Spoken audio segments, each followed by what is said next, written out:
Hello साथियों, मेरे इस चैनल पे आप सभी का स्वागत है। और जैसा कि आपको पता है कि हम अपने चैनल पे साइंस का सीरीज शुरू किए थे, कुछ पार्ट कंप्लीट करवा दिए थे और कुछ पार्ट जो है बच गया था। तो अब जो है हम कोशिश करेंगे कि पूरा पार्ट आपको कंप्लीट करवा दें। और ये जो साइंस का सीरीज है वो पूरा एनसीईआरटी बेस्ड है। उसमें हम ज़्यादातर एनसीईआरटी फैक्ट शामिल किए क्योंकि अभी जो एग्जाम हो रहा है उसमें ज़्यादातर क्वेश्चन एनसीईआरटी से ही पूछा जा रहा है और पार्टिकुलरली 9th और 10th पे ज़्यादा फोकस किया जा रहा है। तो हमने जो भी पोर्शन या फिर जो भी सीरीज शुरू किया उसमें 9th और 10th क्लास का ही साइंस को शामिल किए हैं। तो इस वीडियो में हम टिश्यू पढ़ाने वाले हैं, टिश्यू जिसको हिंदी में कहते हैं उत्तक। ठीक है, तो इसमें हम पूरा उत्तक को कंप्लीट करवाएंगे। तो सबसे पहले उत्तक कहते किसको है, तो कोशिका के समूह जिनकी संरचना और कार्य समान होती है उसे उत्तक कहते हैं। सिंपल सा भाषा में कोशिका का समूह को हम लोग उत्तक कहते हैं। इफेक्ट याद रखिएगा। पहला तो यही क्वेश्चन बनेगा। दूसरा, कोशिका के अध्ययन को क्या कहते हैं, तो हिस्टोलॉजी कहते हैं। कई बार क्वेश्चन एग्जाम में दिखा है। कोशिका के अध्ययन को कोशिका नहीं, उत्तक के अध्ययन को क्या कहते हैं, तो हिस्टोलॉजी कहते हैं। और एक क्वेश्चन बहुत बार एग्जाम में दिखा है कि उत्तक शब्द का प्रयोग सबसे पहले किसके द्वारा किया गया है, तो उत्तक शब्द का प्रयोग सबसे पहले बाइचैट के द्वारा किया गया। तीनों फैक्ट याद रखिएगा। कोशिका के समूह को उत्तक कहते हैं, उत्तक का अध्ययन हिस्टोलॉजी कहलाता है और उत्तक शब्द का प्रयोग सबसे पहले किसके द्वारा किया गया था, तो बाइचैट के द्वारा किया गया था। ये जो क्रम लिखे हैं ना, क्रम याद रखिएगा। कोशिका के समूह को उत्तक कहते हैं और जब उत्तक का समूह बनता है तो उसको अंग कहते हैं। तो उत्तक के समूह को अंग कहते हैं और अंग के समूह को अंग तंत्र कहते हैं और अंग तंत्र के समूह को जीव कहते हैं। जैसे इसको अगर इंग्लिश, बहुत सारे स्टूडेंट जो इंग्लिश में पढ़ते हैं उनके लिए सेल, तो सेल के समूह से टिश्यू बनता है, सेल के ग्रुप को टिश्यू कहते हैं। और टिश्यू के समूह को ऑर्गन कहते हैं, ऑर्गन के समूह को ऑर्गन सिस्टम कहते हैं और ऑर्गन सिस्टम से बन जाता है कोई भी लिविंग थिंग्स, ठीक है, जिसको जीव कह सकते हैं। तो इस तरीका से पूरा फैक्ट आपको याद हो गया होगा। चलिए अब हम लोग पढ़ते हैं उत्तक का क्लासिफिकेशन, वर्गीकरण। सबसे बड़ी यहीं से क्वेश्चन एग्जाम में दिखेगा।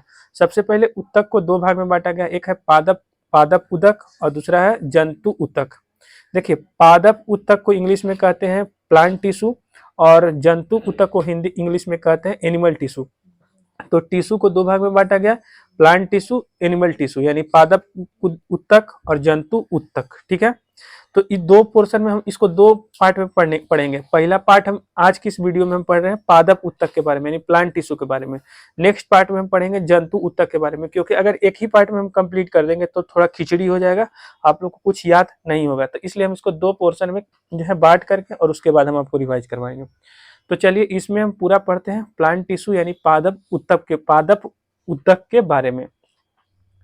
तो देखिए, जो पादप उत्तक है उसको दो भाग में बांटा गया है, एक है विभाज्योतिकी उत्तक और दूसरा है अस्थायी उत्तक। विभाज्योतिकी उत्तक और अस्थायी उत्तक। देखिए, विभाज्योतिकी उत्तक को इंग्लिश में कहते हैं मेरिस्टेमेटिक टिश्यू और अस्थायी उत्तक को इंग्लिश में कहते हैं परमानेंट टिश्यू। ये जो विभाज्योतिकी उत्तक जो है उसको आगे फर्दर तीन भाग में डिवाइड किया गया है। पहला है शीर्षस्थ उत्तक, दूसरा है पार्श्व उत्तक और तीसरा है अंतःवर्षीय उत्तक। सबके बारे में हम डिटेल से पढ़ेंगे आगे। पहले एक मोटा मोटी जो ओवरव्यू है अब देख लीजिए। पादप उत्तक को दो भाग में बांटा गया, विभाज्योतिकी उत्तक और अस्थायी उत्तक। विभाज्योतिकी उत्तक को तीन भाग में बांटा गया, कौन कौन, तो शीर्षस्थ उत्तक जिसको इंग्लिश में कहते हैं एपिकल मेरिस्टेमेटिक टिश्यू, दूसरा है पार्श्व उत्तक जिसको इंग्लिश में कहते हैं लेटरल मेरिस्टेमेटिक टिश्यू और तीसरा है अंतःवर्षीय उत्तक जिसको इंग्लिश में कहते हैं इंटरकैलरी मेरिस्टेमेटिक टिश्यू। तो ये हो गया विभाज्योतिकी उत्तक को। अब दूसरा पढ़िए अस्थायी उत्तक जिसको इंग्लिश में कहते हैं परमानेंट टिश्यू। इसको दो भाग में बांटा गया है, एक है सरल उत्तक और दूसरा है जटिल उत्तक। देखिए, सरल उत्तक को इंग्लिश में कहते हैं सिंपल टिश्यू और जटिल उत्तक को इंग्लिश में कहते हैं कॉम्प्लेक्स टिश्यू। सरल उत्तक को आगे फर्दर तीन भाग में डिवाइड किया गया है। ठीक है, पहला पैरेन्काइमा, दूसरा कोलेनकाइमा, तीसरा स्क्लेरेनकाइमा। देखिए, हम इसको इंग्लिश में इसलिए पढ़ रहे हैं क्योंकि अब जो एग्जाम में ज्यादातर क्वेश्चन पूछा जाता है इंग्लिश में ही इन तीनों टर्म का इस्तेमाल होता है, हिंदी में बहुत कम ही इस्तेमाल होता है। तो आप लोग तीनों इंग्लिश में याद रखिएगा। सरल उत्तक को तीन भाग में बांटा गया, पैरेन्काइमा, कोलेनकाइमा, स्क्लेरेनकाइमा। और यहाँ से क्वेश्चन जरूर आपको दिखेगा। इधर विभाज्योतिकी जो उत्तक होता है ना, इससे कम ही क्वेश्चन दिखता है और ये जो परमानेंट टिश्यू जो अस्थायी उत्तक है इससे एग्जाम में बहुत ज्यादा क्वेश्चन देखने को मिलता है। तो अस्थायी उत्तक को दो भाग में बांटा गया, सरल उत्तक, जटिल उत्तक। सरल उत्तक को तीन भाग में, पैरेन्काइमा, कोलेनकाइमा, स्क्लेरेनकाइमा। और जटिल उत्तक को दो भाग में बांटा गया, जाइलम फ्लोएम, जाइलम फ्लोएम। तो ये मोटा मोटी जो क्लासिफिकेशन था, वर्गीकरण था, हम आपको बता दिए। अब सबके बारे में हम डिटेल से पढ़ते हैं। इसको स्क्रीनशॉट लेके एक बार ओवरव्यू ले लीजिएगा आप लोग। चलिए आगे पढ़ते हैं। अब देखिए अगला पोर्शन है विभाज्य योतिकी ऊतक के बारे में। तो हम बोले कि नाम में से पता चल रहा है विभाज्य योतिकी यानी विभाजन इसमें होता है। तो विभाज्य योतिकी ऊतक के जो भी कोशिका होते हैं इसमें बार बार विभाजन होता है। तो वही चीज लिखे है कि इसके कोशिकाएं में बार बार विभाजन होता है। तो ये पहला याद हो गया आपको। तो जब भी विभाज्य योतिकी ऊतक यानी मेरिस्टेमेटिक टिश्यू का बात हो तो इसके कोशिका में बार बार विभाजन होता है और इसका जो कोशिका होता है अवयस्क होता है, यानी इमैच्योर होता है। इमैच्योर जीवित कोशिका से ही बना होता है।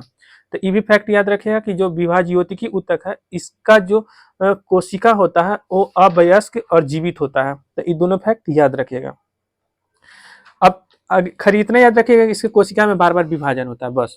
अब इसको 3 भाग में बांटा गया था, बताए थे कि एपिकल और लेटरल और इंटरकैलरी, हिंदी में शीर्षस्थ, पार्श्व और अंतवृष्ठ। ठीक है। अब देखिए जैसे पौधे का लंबाई बढ़ता है तो ये लंबाई जो है किसके कारण बढ़ता है, तो शीर्षस्थ के कारण यानी एपिकल के कारण।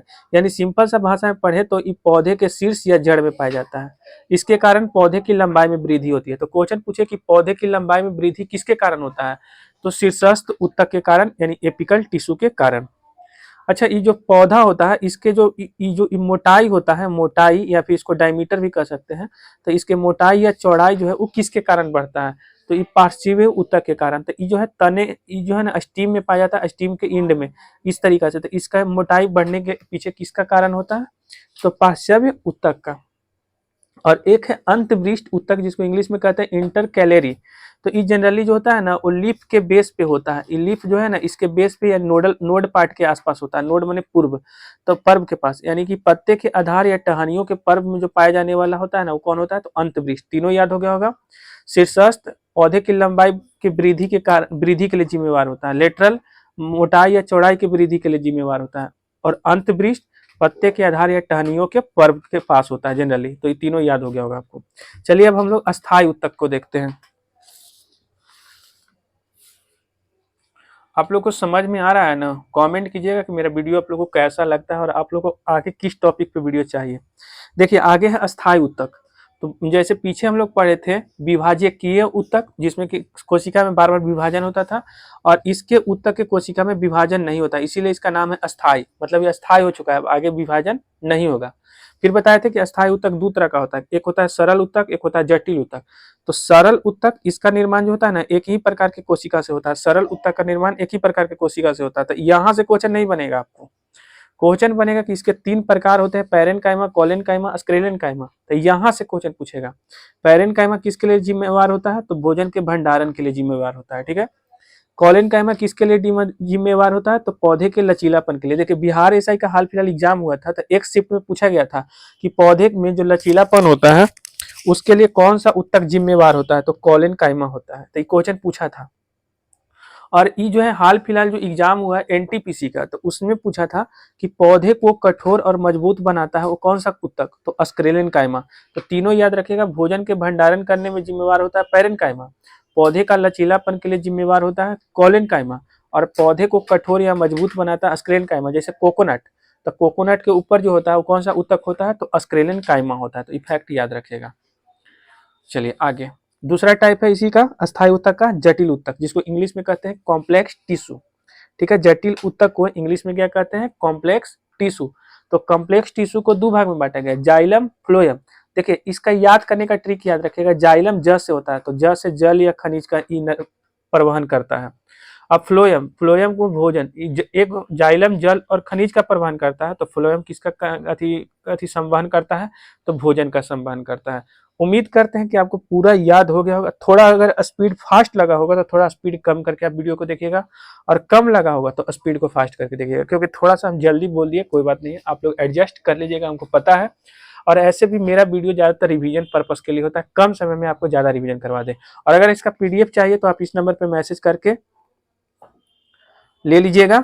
ठीक है। और मेरा व्हाट्सएप ग्रुप भी आप ज्वाइन कर सकते हैं, मेरा अपना एक व्हाट्सएप ग्रुप है, तो उसको भी आप लोग ज्वाइन कर सकते हैं। बाकी आप लोगों को वीडियो कैसा लगा कमेंट करके बताइएगा।